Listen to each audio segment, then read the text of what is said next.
Good morning students. आज इस video में हम चर्चा करेंगे सल्तनत कालीन खिलजी वंश की। खिलजी वंश की स्थापना 1290 ईस्वी में जलालुद्दीन खिलजी ने की थी। जलालुद्दीन खिलजी ने 1296 ईस्वी तक शासन किया।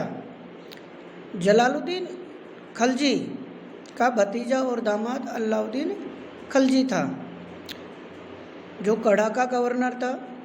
अलाउद्दीन खिलजी ने, जो एक अत्यंत महत्वाकांक्षी व्यक्ति था, उसने अपने चाचा और सुल्तान जलालुद्दीन खिलजी की इजाज़त के बगैर, बिना सूचना दिए, उसने 1296 ईस्वी में देवगिरी अभियान किया। और देवगिरी का जो अभियान था वो उसके आगे के उद्देश्यों में एक महत्वपूर्ण कड़ी और सहायक के रूप में ये आक्रमण साबित हुआ। उसने देवगिरी के शासक रामचंद्र देव से भारी हर्जाना वसूल किया और काफ़ी मात्रा में धन दौलत लूट कर वो ले आया। और जब अलाउद्दीन खिलजी के विरोधियों ने उसके इस गुप्त सैन्य अभियान की जानकारी जलालुद्दीन खिलजी को दी, तो उसने उससे क्षमा याचना कर ली जलालुद्दीन से, और कुछ मात्रा में सोना चांदी उसके पास भिजवा दिया। लेकिन यहाँ भी अलाउद्दीन खिलजी के विरोधियों ने उसका पीछा नहीं छोड़ा और सुल्तान के कान अलाउद्दीन के खिलाफ भरते रहे। तो वो दोनों मिलने के लिए उसको बुलाया और उसने विश्वासघात करके अपने चाचा और सुल्तान जलालुद्दीन खिलजी की हत्या कर दी और 1296 ईस्वी में वो दिल्ली सल्तनत की गद्दी पर बैठा। अलाउद्दीन खिलजी का गद्दी पर बैठना एक महत्वपूर्ण घटना मानी जा सकती है, क्योंकि दिल्ली सल्तनत जो उस समय कुछ ही भूभाग पर अवस्थित थी, स्थापित थी, उसको अलाउद्दीन खिलजी ने एक सल्तनत को एक साम्राज्य के रूप में स्थापित किया। अलाउद्दीन खिलजी अत्यंत महत्वाकांक्षी सुल्तान था। उसके प्रारंभिक दो उद्देश्य थे, एक विश्व विजय करना और दूसरा एक नए धर्म की स्थापना करना।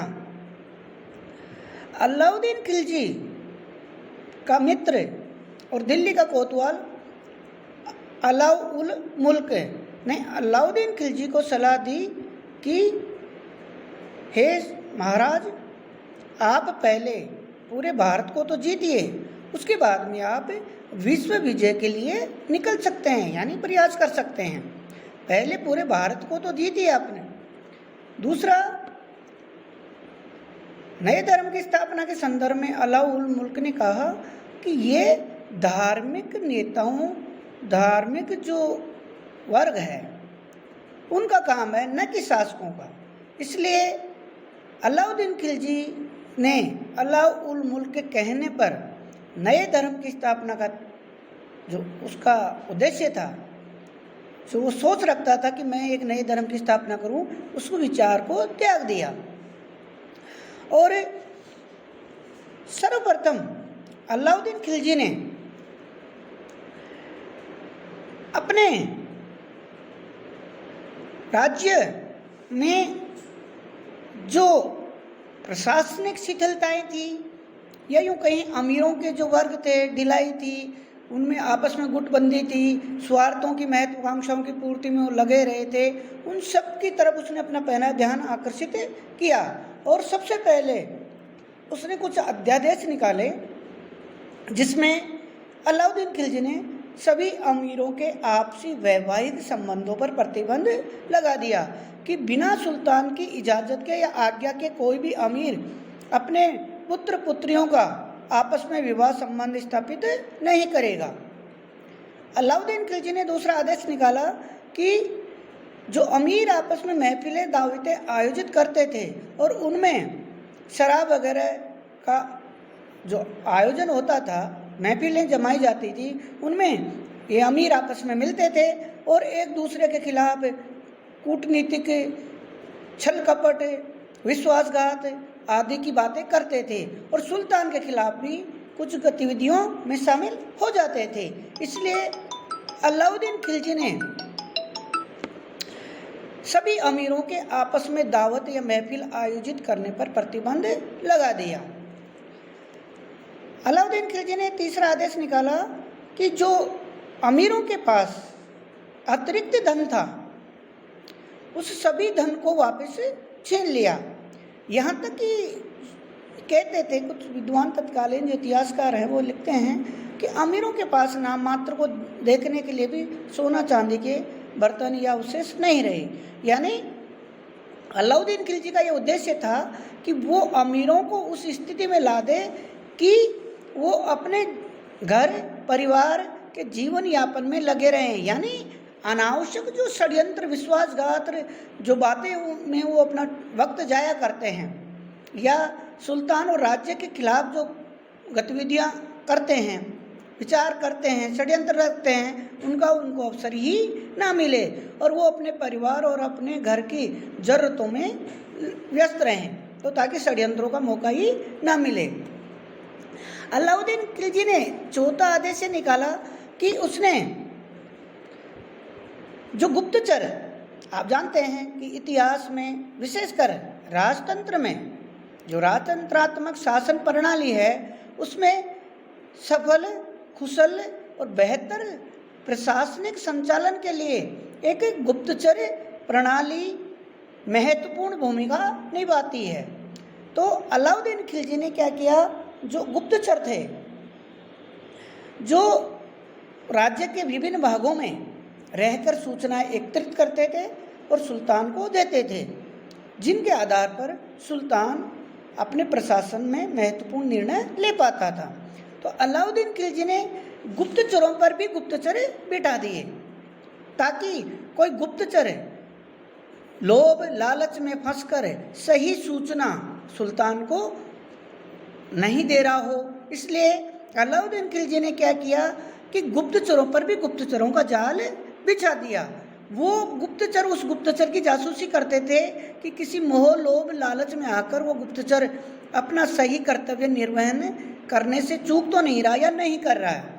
तो इस प्रकार अलाउद्दीन खिलजी ने अपने प्रारंभिक जो आदेश थे, जो सल्तनत कालीन प्रशासन कुशलता, राज्य के हित और लोगों में सख्त मैसेज देने के लिए और अमीर वर्ग को अपने अधीन मानने के लिए और सुल्तान के पद की गरिमा और उसके आदेश मानने के लिए बाध्य कर दिया।